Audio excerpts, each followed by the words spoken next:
¡Qué gente tan fría! Los españoles, se lamentaba una joven suiza en su primer viaje a España. En un pueblo rural de la costa luchaba por encontrar alojamiento. Justo cuando se sentía completamente sola y desamparada, un español se dirigió a ella. Al escuchar sus palabras, la joven no pudo evitar romper a llorar. No solo quería experimentar la vida en Madrid, sino también sumergirse en las diversas culturas de España, adentrándose para ello en el campo. ¿Qué le habría ocurrido exactamente en España? El diario de viaje que escribió a su regreso fue compartido en una red social y aquí te presentamos su historia. Hola a todos, mi nombre es Adele. Tengo 24 años, nací y crecí en Suiza y actualmente trabajo en una agencia de viajes. Elegí este trabajo porque me encanta viajar, pero siento que todavía no tengo el conocimiento suficiente para recomendar a los clientes una gran variedad de destinos. Ahora mismo me esfuerzo por aprender de mis compañeros y por conocer a fondo el mundo. Aunque digo que estoy aprendiendo, creo firmemente que la forma más convincente de ganar la confianza de los clientes es viajar por el mundo yo misma y encontrar lugares que realmente merezcan la pena recomendar. Un día, mientras hablaba de esto con mis compañeros y mi jefe, todos empezaron a compartir sus experiencias de viaje. Como era de esperar, las personas que llevan mucho tiempo en el sector turístico han visitado innumerables lugares del mundo, no solo los países europeos vecinos de Suiza, sino también las Américas, África y Asia. Escuchar sus historias era fascinante. Sin embargo, cuando surgió el tema de España, las opiniones de mi director y de uno de mis compañeros chocaron frontalmente. El director no dejaba de elogiar España. Me recomendó encarecidamente que fuera a experimentar la naturaleza, la cultura y sobre todo la amabilidad y la cálida hospitalidad de los españoles. Si nunca has viajado fuera del centro de Europa, tienes que empezar por España, insistía. Pero Leo, un compañero 5 años mayor que yo, detestaba España. Dijo que su viaje no le había dejado ni un solo buen recuerdo. Madrid está abarrotado de gente, no hay un momento de tranquilidad. El metro es un laberinto, es imposible llegar a tu destino. Los españoles son muy reservados, si intentas hablar con ellos simplemente te ignoran. Además, ven a los extranjeros con desconfianza. Al fin y al cabo es un país con una historia compleja, y son muy suyos, decía Leo, recalcando que no quería ser el responsable de la sección de viajes por el sur de Europa bajo ningún concepto. Al oír a Leo, el director puso cara de circunstancias, pero los demás compañeros no lo contradijeron con vehemencia. Por eso yo misma empecé a pensar que España era realmente un lugar hostil y frío. En el verano de mi segundo año en la empresa conseguí unas largas vacaciones. Nuestra compañía tiene una política que permite alargar las vacaciones de verano una semana más con un subsidio de viaje incluido si se viaja al extranjero. Así que me decidí a planear un viaje fuera del país. Una vez tomada la decisión, pedí consejo a mis compañeros en repetidas ocasiones. Como era de esperar, el director me recomendó España, mientras que Leo se opuso rotundamente. Los españoles no muestran sus emociones, son muy cerrados, se mueven por interés y no hacen nada que no les beneficie. Es mejor no tener nada que ver con ellos, insistía. Sus palabras sonaban convincentes. Sin embargo, fue precisamente por escucharles que decidí ir a España. ¿Quién tenía razón? ¿Cómo era realmente ese país? ¿Cómo eran los españoles? España se convirtió en un lugar que me despertaba una profunda curiosidad y decidí que tenía que descubrirlo por mí misma. Durante mi primera semana en España visité los lugares que el director me había recomendado en Barcelona y Sevilla, y tal como había dicho Leo, Madrid estaba increíblemente lleno de gente. Yo, que no estoy acostumbrada a las grandes multitudes, llegué a sentirme un poco mareada. Pero después de unas horas me acostumbré. Una vez que me familiaricé con las calles de Madrid, me di cuenta de que los españoles actuaban de manera muy ordenada en todas partes. Y no solo eso, en cuanto mostraba la más mínima señal de confusión, alguien se acercaba amablemente a preguntarme si necesitaba algo.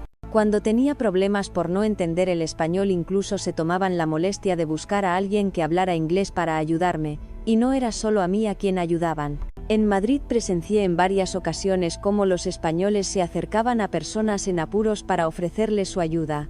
Esto iba más allá de la mera casualidad, para ellos parecía ser un comportamiento cotidiano y natural. Creo que no lo consideraban un acto de amabilidad especial, sino simplemente la reacción lógica al ver a alguien que necesita ayuda.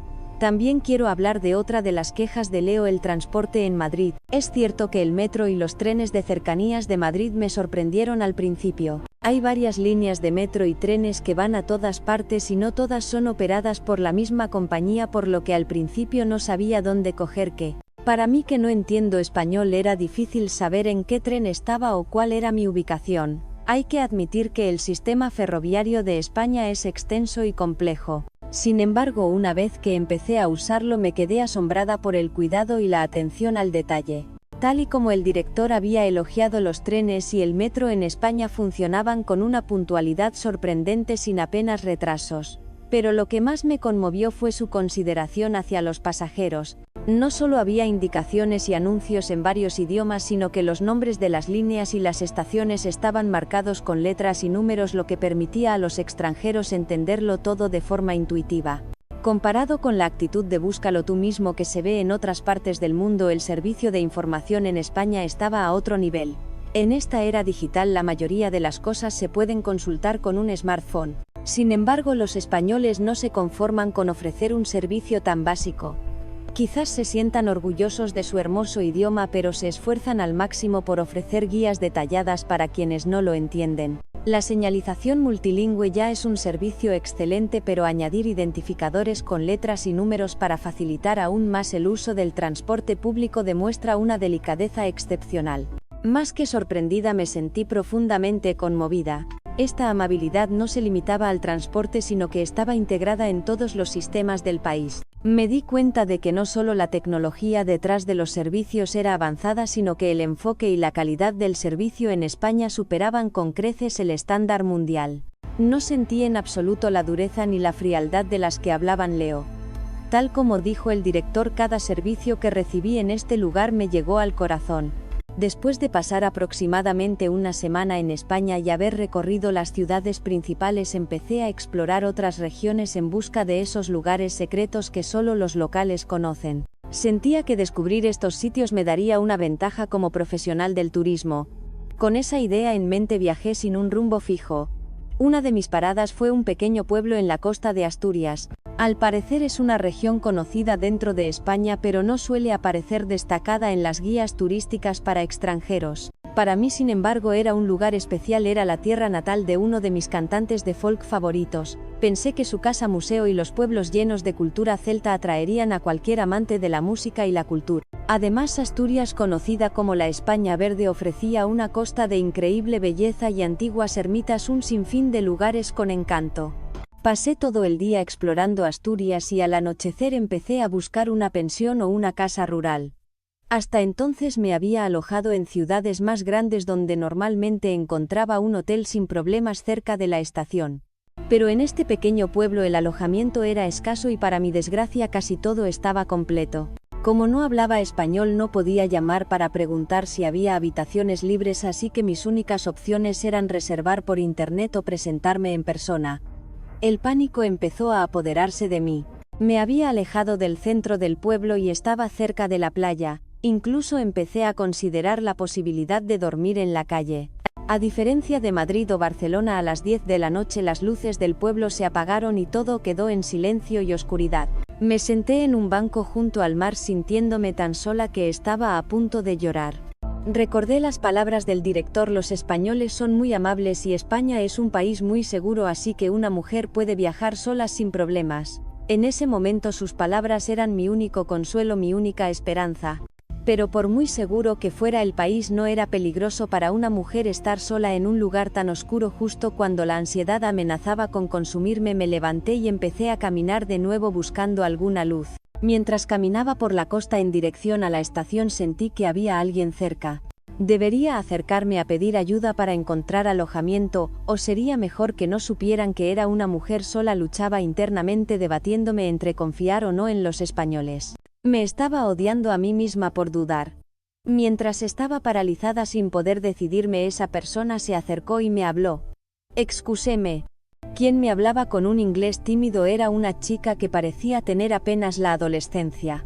Espera un momento, dijo, y sacó su móvil para configurar una aplicación de traducción y poder comunicarse conmigo. Saber que era una joven española quien se había acercado me produjo una extraña sensación de alivio que todavía recuerdo con claridad. Te vi aquí cuando pasé antes.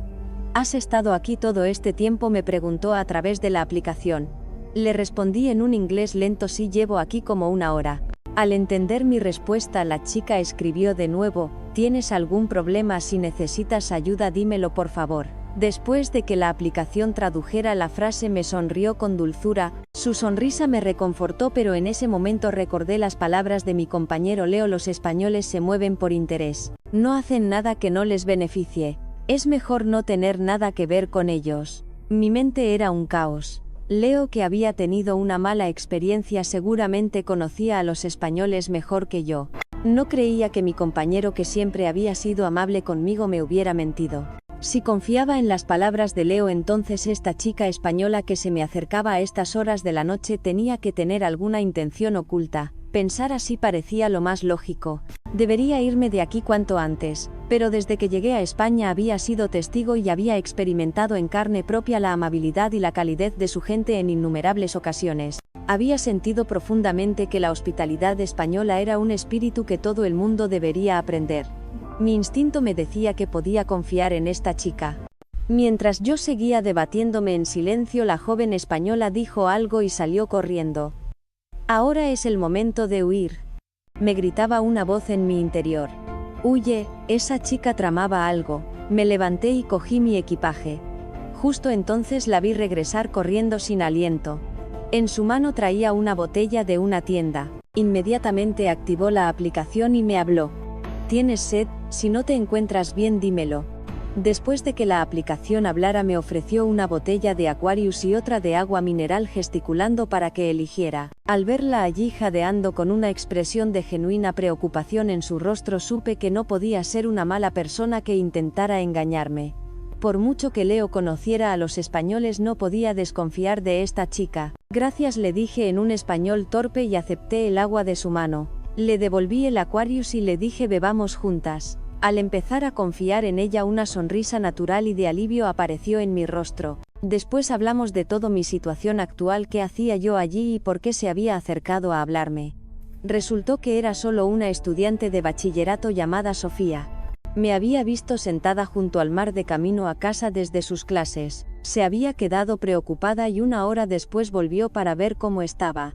Al verme todavía en el mismo sitio, sintió que algo no iba bien y decidió acercarse. Sofía era una chica maravillosa. Estaba realmente preocupada por mí. Pensar que por un momento quise huir de ella me hizo sentir avergonzada de mi propia desconfianza. Sola en la lejana costa norte de España, su amabilidad y su sonrisa sincera fueron un bálsamo para mi alma. En ese momento alguien nos llamó por detrás. Eran los padres de Sofía. Preocupados habían salido a buscarla. Después de que Sofía les explicara la situación, su padre usó la aplicación para decirme: si tienes problemas, no te quedes hablando aquí, ven a nuestra casa, cenaremos juntos y podrás descansar bien. Apenas podía creer lo que oía. No les había pedido nada, y aún así estaban invitando a una extranjera completamente desconocida a su casa. Si hubiera sido yo, probablemente ni se me habría pasado por la cabeza. Al escuchar las palabras del padre de Sofía, todas mis dudas se desvanecieron.